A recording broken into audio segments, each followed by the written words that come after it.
Bonjour et bienvenue au cours 3 sur l'optique géométrique qui va porter particulièrement sur la réfraction. Donc à la base, qu'est-ce que c'est la réfraction? C'est quand on a un rayon lumineux qui va changer de milieu et qui va être dévié au passage d'un deuxième milieu. Quand je parle de milieux différents, ça veut dire que les milieux vont avoir des indices de réfraction différents. Puis si je change l'indice de réfraction d'un de mes milieux ou de l'autre, ça va changer de combien mon rayon ici va être dévié.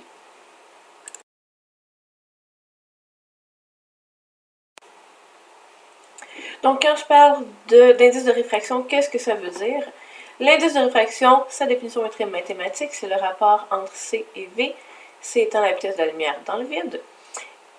Et cette vitesse-là, bon, j'ai mis la valeur ici qui n'est pas importante pour l'instant, mais c'est la vitesse maximale à laquelle peut aller n'importe quoi dans l'univers. Petit fait intéressant. Alors que V, c'est la vitesse de la lumière dans le milieu. Donc, dans le matériau considéré, qu'on parle de verre, d'eau, de glace, etc. Donc, vu que la vitesse de la lumière dans le vide, c'est la vitesse maximale, ça veut automatiquement dire que V va toujours être plus petit que C. Donc, vu que V est toujours plus petit que C, ma fraction ici, C sur V, va toujours être plus grande que 1. Donc, les indices de réfraction sont toujours plus grands que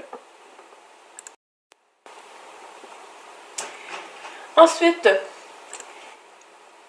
la loi de Snell-Descartes, donc vraiment la relation entre les angles de comment donc mon rayon va être dévié, ça va faire appel donc aux indices de réfraction qu'on vient juste de voir et aux angles θ1, θ2 qui vont être définis toujours par rapport à la normale. Et la normale, c'est la ligne perpendiculaire à l'interface entre les deux milieux. Donc si je reviens à ma petite simulation de tantôt, ça ici c'était ma ligne normale qui est toujours perpendiculaire à l'interface. Donc mes angles θ ici et θ ici vont obéir à la loi de la réfraction.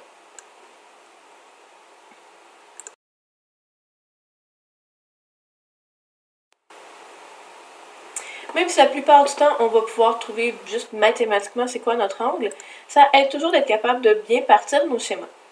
Une manière de faire ça, c'est de distinguer les cas où N1 est plus petit que N2 ou que N1 est plus grand que N2. Si je regarde mon équation ici, en supposant que je garde le même N1 dans les deux situations par exemple, si mon N2 est plus élevé, il faudra que mon sin θ2 diminue pour conserver l'égalité, et vice-versa. Ça veut donc dire que si ici mon indice de réfraction N2 est plus élevé, il faudra que mon rayon se rapproche de la normale pour venir vraiment conserver l'égalité. Donc mon rayon s'en va comme ça et il s'est rapproché de la normale par rapport au prolongement du rayon initial. Et bien sûr, dans le cas inverse, si mon indice N2 est plus petit que N1, mon rayon va vouloir s'éloigner de la normale pour conserver l'égalité. Donc, mon rayon s'en va comme ça et il s'est éloigné par rapport à la normale. Donc ça peut vous aider à bien faire vos schémas pour être capable d'approcher une situation, même si vous n'avez pas encore toutes les informations mathématiques.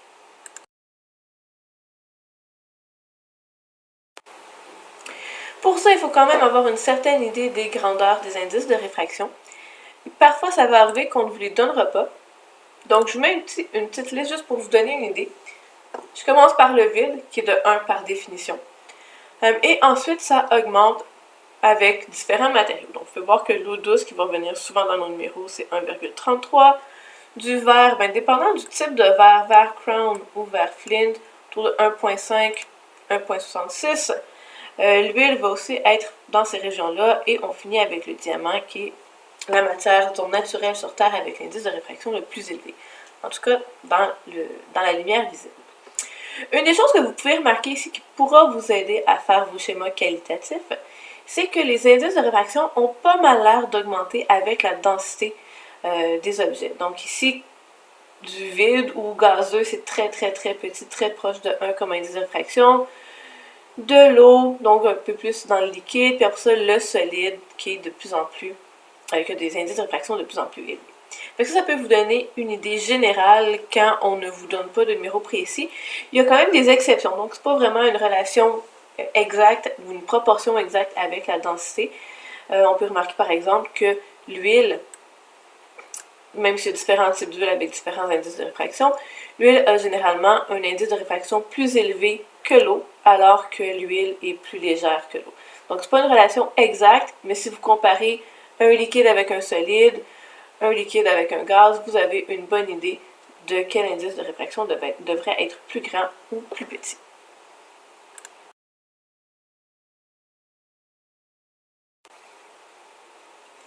Donc ensuite, je vais me parler d'un cas particulier qui est très intéressant. Je reviens à ma simulation ici. Qu'est-ce qui se produit si j'ai le même indice de réfraction pour mes deux milieux? Donc j'ai deux substances différentes, mais qui auraient le même indice de réfraction. Ça pourrait arriver, on va voir des exemples. Ben, mon rayon, il n'est pas du tout dévié. Il va passer en ligne droite. Qu'est-ce que ça donne visuellement?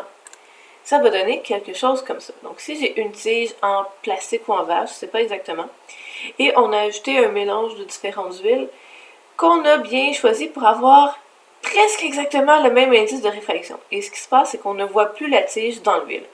Donc notre cerveau n'a plus d'informations de la déviation des rayons lumineux qui nous indique qu'il y a réellement une interface, qu'il y a un changement de substance à cet endroit-là. Ici, on la revoit un petit peu, le mélange n'est probablement pas exact.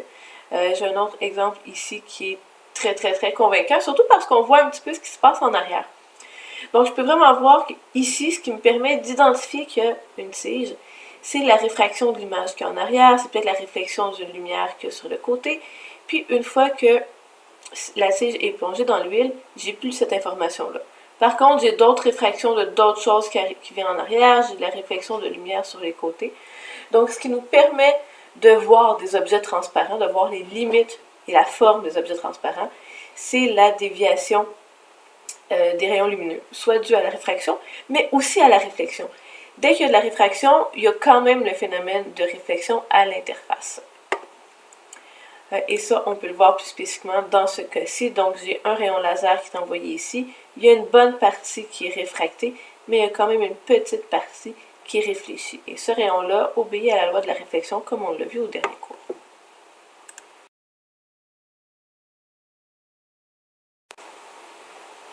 D'autres petites photos intéressantes que je vais vous montrer, ce sont des photos de mirage.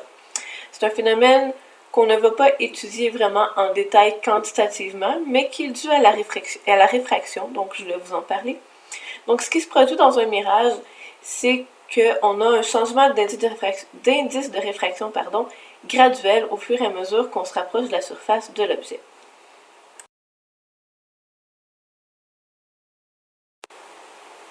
Donc, dans le cas d'un mirage assez standard, comme celui qu'on peut tout souvent voir sur les routes l'été, ce qui se produit, c'est que le mirage normal, donc ici je l'ai fait sur du sable avec un palmier, mais c'est le même principe, les couches d'air qui sont beaucoup plus proches du sol, qui touchent au sol, vont être chauffées, et en chauffant, elles vont devenir de moins en moins denses, et leur indice de réfraction va aussi être changé. Ce qui fait qu'un rayon qui part de mon objet, qui s'en va vers le sol, va être dévié tranquillement et éventuellement revenir vers l'observateur.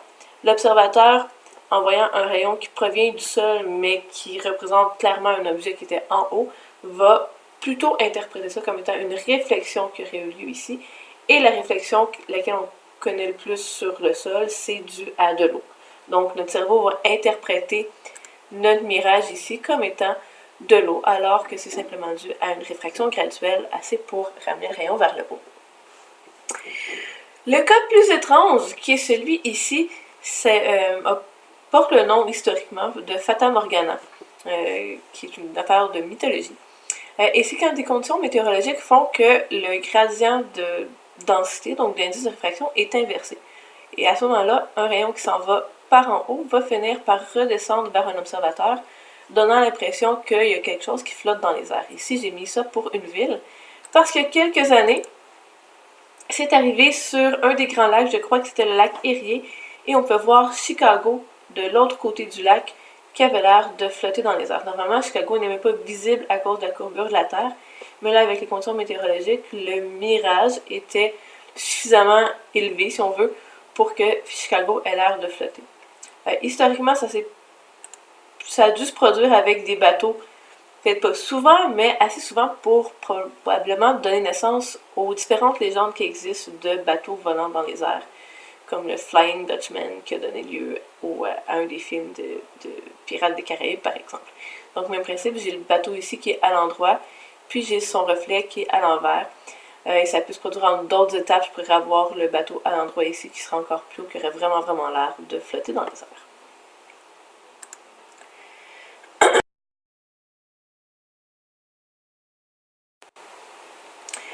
Ensuite, je reviens parler des images par la réfraction. Donc ici, j'avais fait seulement un rayon. Je vais en avoir un deuxième et mon observateur. Donc comme d'habitude, l'image va être créée par le prolongement de mes rayons. Là, j'avais mes mêmes indices de réfraction, ça ne fonctionne pas. Donc ici, j'ai... je vais prendre un cas plus standard, dire que ici, par exemple, que en haut, c'est de l'air, puis en bas, c'est de l'eau ou quelque chose comme ça. Donc, je place mes deux rayons pour qu'ils arrivent à l'observateur d'un bout à l'autre de l'œil. Et à ce moment-là, le prolongement de mes rayons va venir se croiser et ça va me donner mon image. C'est la version standard qu'on avait vue au premier cours. Si je déplace mon observateur ici, il faut que je déplace mes rayons pour qu'ils arrivent à l'observateur. Et vous pouvez voir que mon image n'est plus au même endroit, n'est plus à la même place. Si j'amène mon observateur encore plus proche, je déplace mes rayons. Encore une fois, mon image se déplace. Donc, il n'y a pas une position d'image bien définie avec la réfraction. Ça va vraiment dépendre de la position de l'observateur. Et bien sûr, des indices de réfraction, puis la position de l'objet aussi, ça va faire changer, bien entendu. Je peux vous montrer ça de manière plus simultanée, si on veut, avec ma simulation qui est ici. Donc ça, c'était pour un rayon. Je voulais entre autres vous montrer qu'il y a une petite partie qu'on voit qui réfléchit. Et si j'amène une source ponctuelle, j'ai donc les différents angles qu'on obtient par la réfraction à chaque endroit. Donc, ce sont les différents angles d'incidence. Si j'ajoute mes rayons, donc mes prolongements de rayons en orange, on peut voir qu'ils n'arrivent pas tous au même endroit. Alors que, quand j'avais... Oups... mauvaise simulation, voilà. Quand j'avais un miroir plan comme ça, tous mes rayons, tous mes prolongements de rayons venaient vraiment se croiser au même endroit. Si j'ajoute un observateur, peu importe où je le place, l'image est au même endroit. Et si je fais voir toutes les images, ben, il y en a seulement une et elle est bien définie, elle est ici. Alors que quand je reviens avec ma simulation pour la réfraction, si je fais tel que vu par l'observateur, ma source est ici et mon image ici va changer de position selon où est-ce que je mets mon observateur. On voit vraiment qu'il y a un changement. Et si je mets toutes les images, ben on voit qu'il y a différentes positions. Donc c'est très rare dans les numéros d'optique géométrique de réfraction qu'on va vous demander de trouver une position d'image par exemple. Ce serait possible, comme je disais, en allant regarder le cas spécifique de deux rayons. Donc si on vous donne des conditions particulières, oui, il y a moyen de le faire, mais on n'aura pas de formule bien définie pour savoir où est la position d'image dans le cas d'une réfraction par une interface plane. Plus tard, on aura quelque chose avec des interfaces courbes.